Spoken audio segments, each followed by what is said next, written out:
नमस्कार शेतकरी बंधूंनो, नमस्कार. आज दिनांक 16 जुलै 2025 वार बुधवारला पेंडगाव तालुका सिल्लोड जिल्हा छत्रपती संभाजीनगर येथील प्रगतशील शेतकरी भास्कर दादा आंबोरे यांच्या शेतावरती महागंगा सीड्स कंपनीच्या हायब्रिड मिरची सिंधू या पीक पाहणीला आपण सर्वजण शेतकरी आलेले आहेत. तर त्यांच्या तोंडून जाणून घ्या मिरची पिकाविषयी माहिती. नमस्कार दादा. नमस्कार.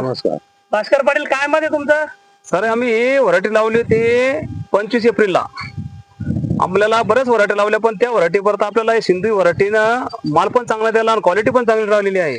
आणि आता पण सध्या अजून आता तिसरा थोडासा आहे तर माल खूप चांगलेला आहे त्याला भारी. हा, अजून माल पण भारी आहे. आपण बरेच व्हरायटी लावली पण त्याच्या परत बरी वाटते सिंधू जरा चांगली गोष्ट. नंबर मिरची. तर तुम्ही म्हणजे स्वतः लागवड केली नाही तर हा, मी पण लागवड केली यावर्षी 2000. अजून सर्व शेतकऱ्यांना सांगतो की तुम्ही पण पुढच्या वर्षी 4-4 हजार किंवा 1-1 एकर परत लावून बघा. समजा महागंगा सीडची हायब्रिड हा, मिरची. महागंगा सीडची आपले सिंधू सीड. तर आपल्या सोबत येथील प्रगतशील शेतकरी